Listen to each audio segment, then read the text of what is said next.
Chapter 1 Marseille, the Arrival. On the 24th of February 1815, lookout at Notre Dame de la Garde signaled the Dreammaster, the Pharaon, Smyrna, Trieste, and Naples. As usual, pilot put off immediately, rounding the shadow of got on board the vessel train to Morgan and Leon Island. Immediately, according to custom, ramparts of Fort Saint Jean were covered with spectators. It is not even an event at Marseille for a ship to come into port, especially when this ship, like the Pharaon, has been built, rigged, and laden in old rusty docks, belongs to an owner of the city. The ship drew on and safely past the strait, which a volcanic shock was made between the Hellophrain and Duras Islands, a double promenade, and approached the harbour on the topsail of Gibbon's anchor, but so slowly and sedately that the islanders, the instinct which had forerunner of evil, asked one to another what misfortune had happened on board. However, those experienced in navigation saw plainly that if any accident had occurred, it was not to the vessel itself, for she bore down the raw evidence had been skilfully handled. Anchor and poker bill, two boom guys already eaved off, standing by the side of the pilot, who was steering the Pharaon towards the narrow entrance to the inner port. A young man, who with activity and vigilant eye watched every motion of the ship, paid each direction of the pilot. The vague disquietude which prevailed among the spectators had so much effect upon the crowd, did not wait the arrival of the vessel in harbour, but jumping in a small skiff, decidedly pulled alongside the Pharaon, which reached when she rounded the La Reserve basin. The young man on board saw this person approach, left his station by the pilot, and hat in hand leaned over the ship's bulwarks. He was a fine, tall, slim young fellow of 18 or 20, black eyes and hair as dark as raven's wing. The whole appearance being spoke that calmness and resolution peculiar to men accustomed from their cradle to tender of danger. "Ah, is it you, Dance?" cried the man in the skiff. "What's the matter? Why have you such an air of sadness aboard?" "Great misfortune, Monsieur Morel," cried the young man. "A great misfortune, for me especially. Off Civita Vecchia we lost our brave Captain Leclerc, and the cargo," inquired the owner eagerly. "It's all safe, Monsieur Morel. I think you'll be satisfied on that head. But poor Captain Leclerc, what happened to him?" asked the owner with very considerable resignation. "What happened to the worthy captain?" "He died, fell into the sea." "No, sir. Died of brain fever and a dreadful agony in turning his crew. We're here and there taking the sail. All hands obeyed at once. Now 10 seamen opposed the crew, bring the effective station of the spanker rail in that hall. Topsail chasing halyards, jib down the hall. Topsail clewlines and front lines. The young fellow gave a look to see that the orders were promptly and accurately obeyed, and then turned again to the owner. "How did this misfortune occur?" inquired the latter, resuming an uninterrupted conversation. "Alas, sir, in the most unexpected manner.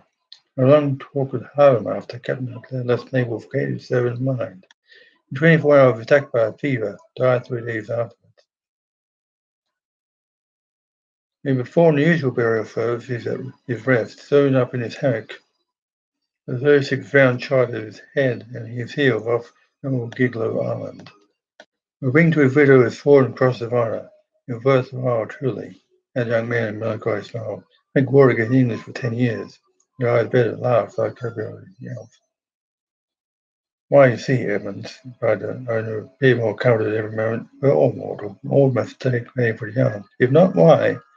You'll be in a promotion, since you assure me that the cargo is all safe and sound, Monsieur Morel. Take my word for it. I advise you not to take 25,000 francs for the profit of the voyage." Then, just as they just passing around town, the young man shouted, "Stand by there to lower his topsails and jib, bear up the spanker." Order was executed promptly as would have been aboard a man of war. "Let go and clew up." At this last command, all the sails were lowered, and the vessel moved almost imperceptibly onwards. "Now, you will come aboard, Monsieur Morel," said Dance, observing the owner's impatience. "Here's the supercargo, Monsieur Danglars," bringing out his cabin. "Finish you every particular. As for me, I must look after anchoring and dress the ship in the morning."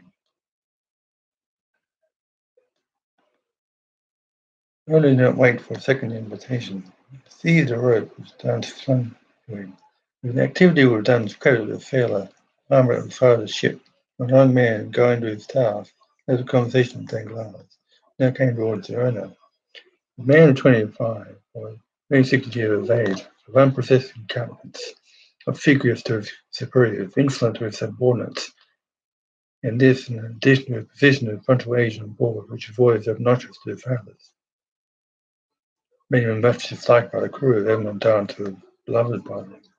"Oh, Monsieur Morel," said Danglars, "you heard the misfortune befallen us." "Yes, poor Captain Leclerc, a brave and honest man, a first-rate seaman who had seen long and honourable service, become a man in entirely interest of a house so important as that of Morel and Son," cried Danglars. "But," cried Diana,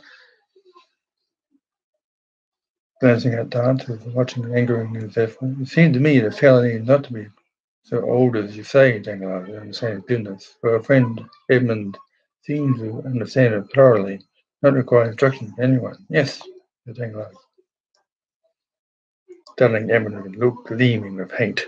"Yes, he was young, and youth is invariably self-confident. Scarcely he was the captain's breath out of his body when he assumed the command without exhorting anyone.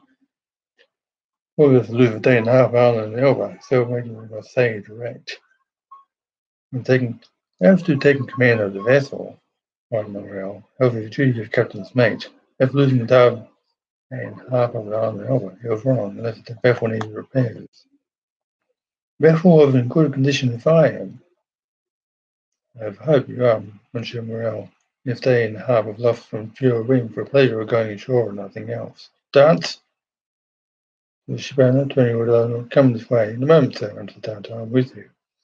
Coming in the crew, said, let's go. Anchor immediately dropped. Jane rattling through the porthole. Continuous post in spite of presence to depart, till the manoeuvre was completed. Then he added, half-mast the collars, square the yards. You see, said England, fend yourself captain already, upon a word. In fact, so he is, said the owner. So you've seen to your partners, Monsieur Moreau. Why should he not have this? Asked the man. He's young, it's true. Seems to be a thorough seaman, full of experience. Now, after Danglars' brow. Your pardon, Monsieur Morel, said Lance, approaching. Your vessel now rides the anchor. I'm at your service. Hail me, I think. Danglars retreated a step or two. Wished to inquire why you stopped at Monte. You don't know, sir. It was before the last trusted Captain Clare was dying and gave me back of my children for a child. Then did you see him, Edmund? Who? Marshall, yes.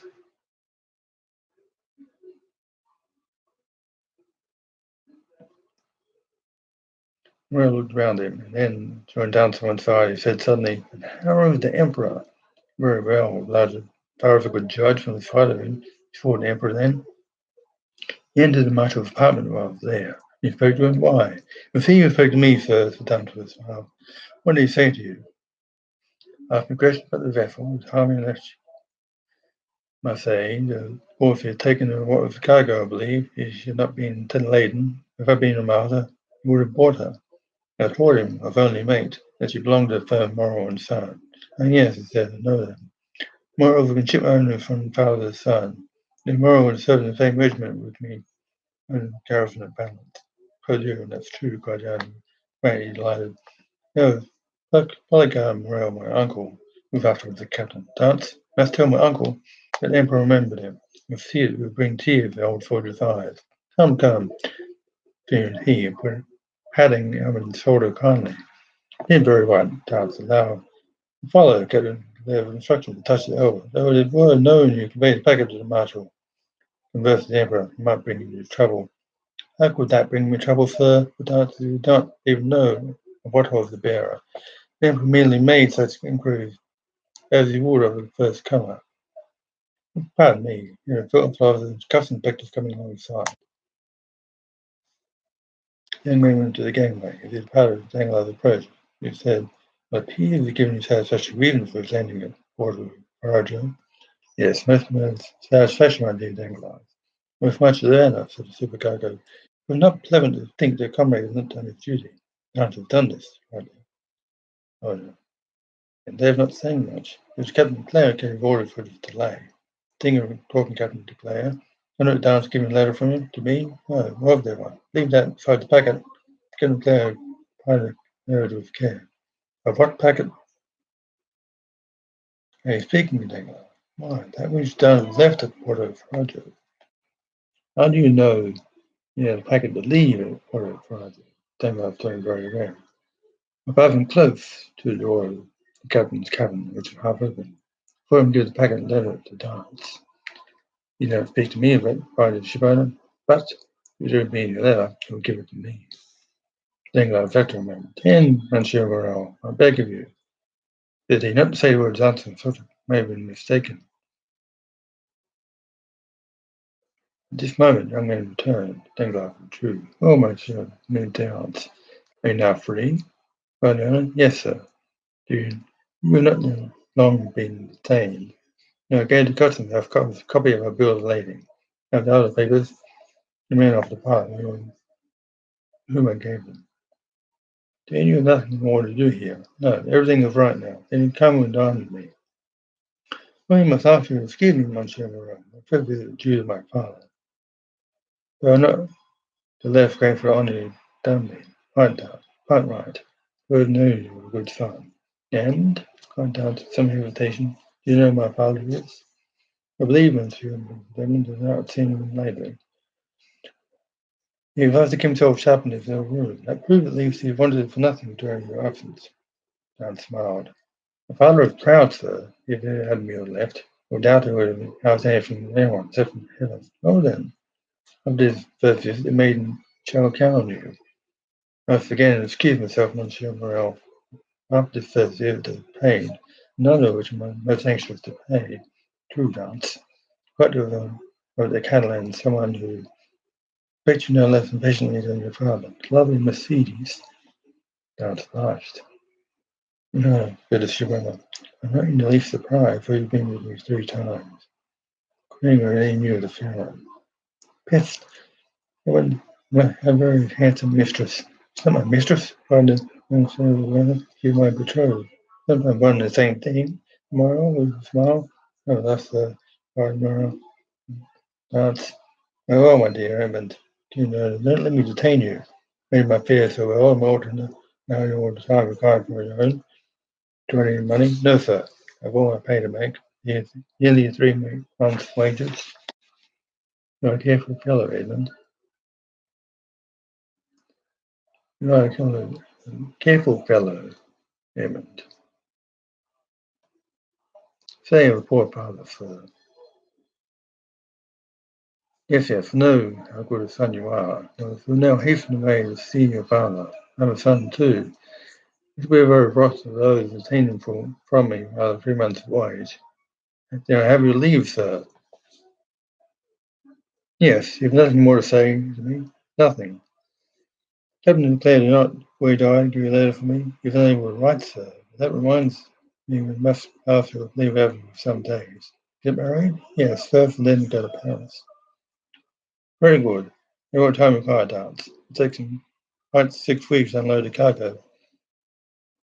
We can't get ready for a sea for 3 months after that. Only be back in the end of 3 months for a fair and putting a young fellow on the back. Cannot sail without a captain. Without a captain? Cried down to the eyes broken man information. Very might what you say, if I'm taking on the most secret wish of my heart. You really intention to make me captain of the family. If I was falling out, I'd shake hands on it now, with him dance. Have it settled. I have a partner. You know the Italian proverb. She is companion Pedron. He is partner as a master. But the thing is this half done. As you run out 2 votes, allow me to do the other. I'll do my best. Ah, Monsieur Morel. And then see him in his tears and fines. Grabbing down his hand. Monsieur Morel, thank you in the name of my father who will see you. It's right, Raymond. Your father has watched over is deserving. Go to your father. Go and see Mercedes. Afterwards come to me. Shall I row you ashore? No, thank you. I shall remain and look over the counter at Tango. I've been satisfied with him this voyage. And according to the sense attached to the question, sir, do you mean he's a good comrade? No. Everything never like me since the day, or soon enough. A little quarrel had occurred to him Stop for 10 minutes on the island Monte Cristo to sell his goods. Proposition was wrong for Jeff. He was quite rightly refused. Me in response to each when you ask me a question, leads to nothing on to say against him. You were content with the way in which you performed the duty. But tell me, Dots, you commanded fair and sure you'd be very glad to get out of the main. Captain and Mate Morale, show him with respect for those who possess their own confidence. That's right, Dots. You're a thoroughly good fellow, detain you no longer. Good. We'll see how patient you are. You'll have leave? Go, I tell you. Now the use of your gift? Certainly. And from the present, Mr. Monsieur Morel. Well, and 1,000 thanks. Hope to see you again, Monsieur Edmund. Good luck to you. The young fellow jumped into the skiff and sat down on the stern sheets. The order was to put ashore. No canopy.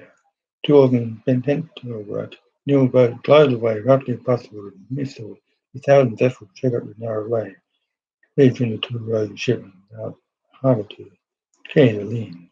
Chibone was smiling, following his eyes to bring out the key and disappear in the mist of the storm. From 5 o'clock in the morning to 9 o'clock at night, formed the famous black canopy. Street with modern patience. I so proud to say it, all got resolved. Action, and much character was said. Perry is allowed to compare. Perry, again, said Marseille. And turning around, I observed saw Danglars behind him, apparently waiting orders. But Yali also watching the young fellow. But there was difference in the expression of the two men who thus followed moved in one dance.